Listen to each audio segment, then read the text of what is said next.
Want to welcome Director of the Drake Relays, Blake Boldon, who is also a member of the NCAA Selection Committee, where they just announced the 31 men's and women's teams and the top individuals who will be going to the NCAA Championships in Stillwater, Oklahoma. But this is a unique time, right? We're used to having a regional system, and we didn't have that this time because of COVID-19. I guess first question I wanted to ask you was, why were regionals not held this season, and how did the committee come to the decision to create this unique selection process?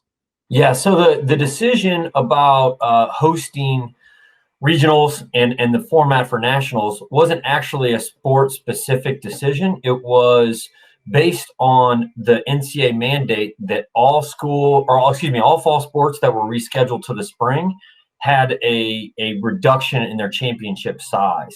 So the championship oversight committee, it might have been the competition oversight committee. Sometimes the committees actually all get jumbled up in my mind a little bit sometimes, but it was the competition oversight committee back on August 26th of 2020. They came out and said in their first recommendation of a report that applied to all fall sports that the NCAA championship itself would not see a reduction. So as a member of the sport committee, certainly happy to hear that we didn't have to reduce from 31 teams to some number smaller than that. But in the sport of cross country, rather than reducing the final championship site, the recommendation from that larger committee was no regionals. So then after that, in September, the sport committee was charged with determining the selection criteria, which, as you know, incredibly challenging criteria that we created, but also an incredible challenge to create those criteria in the first place. In September, not knowing the circumstances that would unfold in October, November, December, and so on, but the effort was made to create those criteria and publish them as quickly as we could and as fairly as we could, realizing some institutions and conferences were contesting championships in the fall.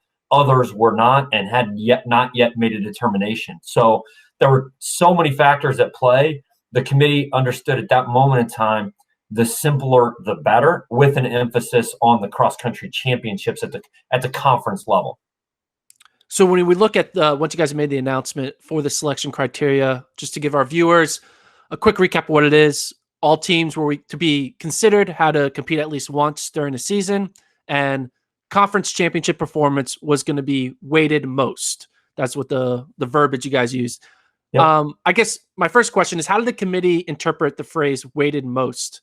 You know, in the past with regionals, you would never see a team that you lost to at regionals not make it. Basically, all teams in descending order listed within a region would go, because there could never be you couldn't skip a team.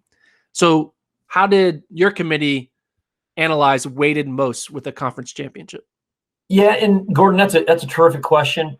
Certainly the intent there is to place an emphasis on championship events. And as we're seeing unfold in basketball and what happens on an annual basis, the conference tournaments and conference regular season are weighted the most. However, cross country is very, very different. So we left it with an ambiguous statement because there are more conferences than we have spots, or at least an equal number. So we knew that automatic qualifiers would not be possible based on conference finish. So conference champions would not automatically receive a berth. However, and maybe it helps for me just to take a step back and talk about what the selection process itself looked like, because we did weight the conference championships significantly, but what that means in practice and application might help clarify an overall understanding of the general public, but then also kind of shape our conversation here as we go. We worked closely with Direct Athletics in the leadership team there. They did a wonderful job of building a custom tool using TFIRS and the declaration information that was provided during the entry process. So we had a dashboard and the shared screen where on the left-hand side of the screen were on the screen were all declared teams, and then there were two additional columns: in consideration and then accepted in the meet. So we started with all of the declared teams in the left-hand column, and the conference champions were at the top. And it automatically ranked by conference champions. So we were then able to pull all conference champions into the middle column, and then start to identify just objectively as possible, how do we compare conference champions versus conference champions? Move the most clear-cut, definitive qualifiers over to the right-hand column. As we did that, we were then able to see all head-to-head wins of those in either the left or middle columns against anyone that we'd moved to the right. As you know, very little head-to-head non-conference competition in 2020, 2021. So that wasn't significant data, but it did guide conversation when a victory over a qualified team appeared in either of those two columns. So I hope that process helps inform. And then when we kind of narrowed that list down, certainly when a conference champion would be moved over, we would then look at second place, possibly third place in each of those conferences to then continue on a head-to-head basis. Certainly look at all of the comparative data that was available relative to cross-country this academic year in all of those teams in that middle column. You mentioned how there are more conferences than spots. Couldn't just give everyone who won a conference title an automatic berth. With that being said, we would assume that the committee had to give, not preferential, but consideration towards the strength or depth of a conference. Was that taken into consideration where if someone, was the winner of the Pac-12 conference versus another conference that doesn't have a history of cross-country national champions, was that considered for ranking your conference champions? Our efforts were almost exclusively focused on the current academic year and the current rosters, the current performances of the teams. And maybe let me speak even more personally, because I was at a conference championship on Wednesday, and I can't speak for all of the committee members. I can speak for myself personally.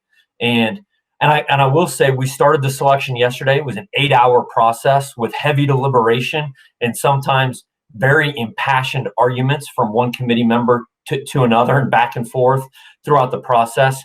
And I can say very clearly, every effort was made for an objective and fair process to determine our 31 institutions and those individual qualifiers. But let me speak personally, because I was at the Missouri Valley Conference meet on Wednesday. I did have the good fortune of also being at the SEC Championships last October. So I saw some championships and could give some first-person accounts of the quality of the teams and individuals at those championships. But when I left Wednesday from the Missouri Valley Conference meet, the two winners at that championship were clearly impressive. Each of them put 4 in the top 5 in the individual race, one in commanding fashion, over what, in my estimation, is a pretty good Missouri Valley Conference. Now, how does the Missouri Valley Conference compare with any of the other 30? Well, there were 29 conferences held. 28 conferences contested championships. So how does the Missouri Valley Conference compare with the 27 other championships? It's a good question. It's a hard one to answer. So then I looked at those teams in our league that competed out of the conference. And there's not very many data points there, as you could tell, but very clearly I could see these teams compared favorably, or at least compared well, with Lipscomb based on a head-to-head competition.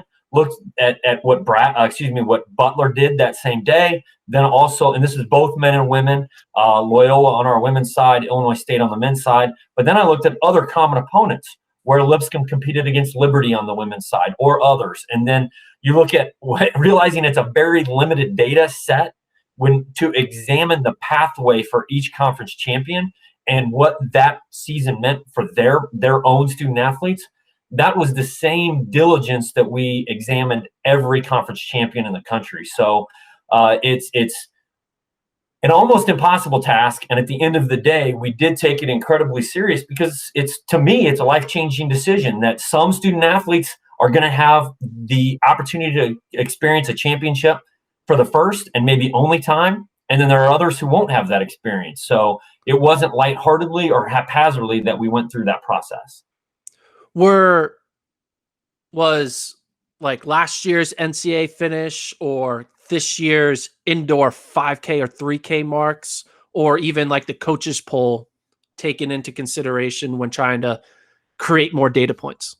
No, so the coaches poll wasn't a reference point at all for any member of the committee. And personally, I made an effort to not look at that until after the selection was over.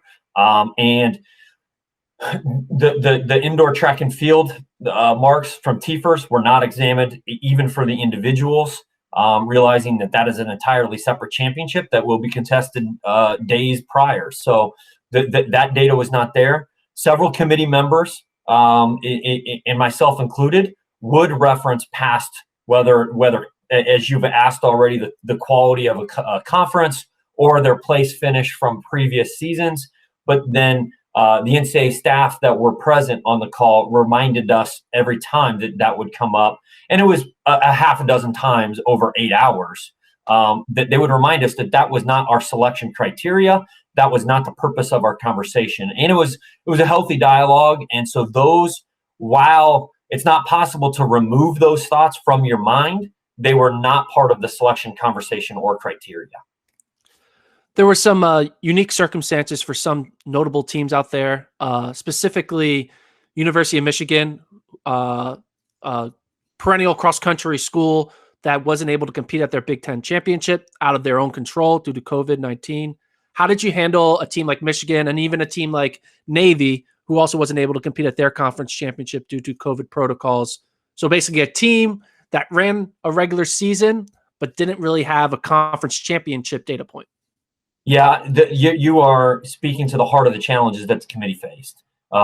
Certainly, the process remained focused on that student-athlete experience, doing everything we can to whether the region, whether the circumstances were within their control, without their control, doing everything we can to have an equitable selection process. And I'm confident that the members of the committee did just that.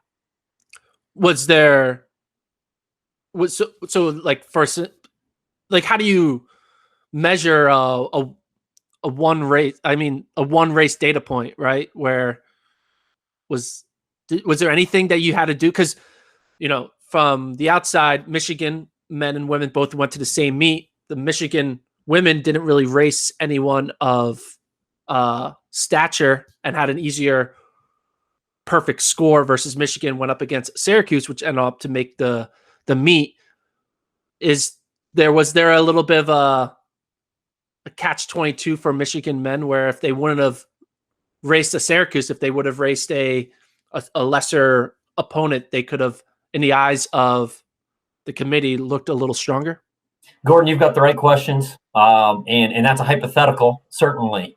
And the challenge that the committee faced is we knew it would be scrutinized, absolutely, but we didn't deal in hypotheticals. We dealt in the real data that we had. And we did everything we could to ensure the fairest process with the best possible championship next week in Stillwater. One other team that we normally are always seeing at the NCAA championships, they're a historical franchise or historical program when it comes to running. The University of Oregon, the women didn't really have any data points because they didn't finish at Pac-12s, but the Oregon men finished 4th at Pac-12s. They were nationally ranked.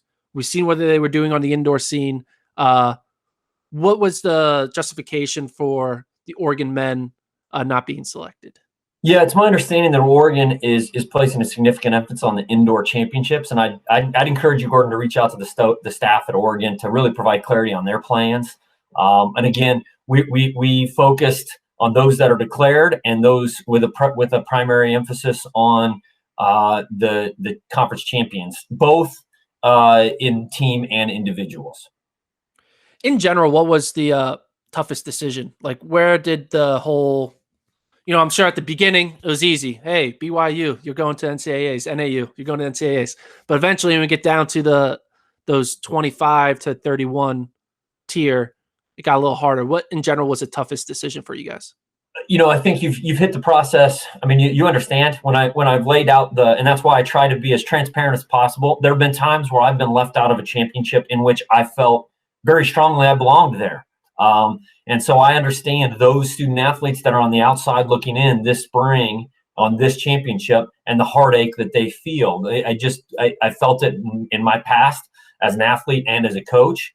That's why I tried to lay out with clear transparency the thought process and how it was done, even the mechanics with those 3 columns. And as you understand very clearly, moving from the middle column to the right-hand column for the first dozen or possibly 15 or 20 for both genders, I don't know if it was exactly straightforward, but relatively call it debate-free. There can be a quick consensus on those teams, if not exactly in order of selection, because to be clear, the order of selection wasn't as significant as getting it right.